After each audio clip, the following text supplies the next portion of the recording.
ராமநாதபுரம் அருகே அரசின் வாக்குறுதியை மீறி ஹைட்ரோ கார்பன் எடுக்கும் பணியில நேற்றைய தினம் திடீரென 3 ராட்சத இயந்திரங்கள் இறங்கி துளையிடும் பணியில் ஈடுபட்டிருந்தாங்க. இதனை அறிந்த விவசாயிகள் நேற்று முழுவதும் அந்த வாகனங்களை முற்றுகையிட்டு போராட்டத்தில் ஈடுபட்டதனால தற்போது அந்த வாகனங்கள் அனைத்தும் அகற்றப்பட்டு வருகிறது. ராமநாதபுரம் மாவட்டத்தில் 20 இடங்களில் ஹைட்ரோ கார்பன் எடுக்கும் பணி நடைபெற உள்ளதாக தமிழக அரசின் சுற்றுச்சூழல் தாக்க ஆணையம் அனுமதி அளித்திருந்ததாக வந்த தகவலை அடுத்து விவசாயிகள் நடத்திய தொடர்ந்து பல்வேறு தரப்பினரும் விவசாயிகளும் போராட்டங்களில் ஈடுபட்டனர்.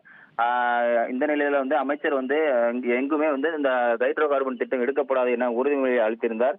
அந்த உறுதிமொழியை மீறி ராமநாதபுரம் மாவட்டம் மாதவனூர் அருகே உள்ள அலுமனந்தல் பகுதியில கம்மாக்கரையில் 3 ராட்சத இயந்திரங்கள் மூலம் ஹைட்ரோ கார்பன் கிணறுகள் தோன்றும் பணியானது நேற்று திடீரென நடைபெற்றது. அதனை அறிந்த பல்வேறு விவசாய சங்கங்களைச் சேர்ந்த தலைவர்கள் அந்த வாகனங்களை முற்றுகையிட்டு நேற்று முழுவதும் அங்கே காத்திருப்பு போராட்டம் மற்றும் ஆர்ப்பாட்டத்தில் ஈடுபட்டிருந்தாங்க. அந்த போராட்டத்தின் எதிரொலியாக இன்று காலை அங்கிருந்து ஹைட்ரோ கார்பன் எடுக்கும் பணிக்கு பயன்படுத்தப்பட்ட அந்த ராட்சத துளையிடும் இயந்திரங்கள் தற்போது அகற்றப்பட்டு வாகனங்கள் மூலம் வெளியேற்றி அந்த இடத்தை விட்டு சென்றிருக்கிறது. தொடர்ந்து அந்த பகுதியில் ராமநாதபுரம் மாவட்டத்தின் எந்த பகுதியிலும் ஹைட்ரோ கார்பன் திட்டம் கார்பன் எடுக்கும் பணி நடந்தாலும் அதனை தடுத்து நிறுத்துவோம் என விவசாய சங்கங்கள் மற்றும் மீனவ அமைப்புகள் சமூக ஆர்வலர்கள் தெரிவித்திருந்தாங்க. தற்போது நேற்று நிறுத்தி வைக்கப்பட்டிருந்த அந்த 3 ராட்சத இயந்திரங்களும் தற்போது அகற்றப்பட்டு வரும் பணியானது தொடர்ந்து நடைபெற்று வருகிறது.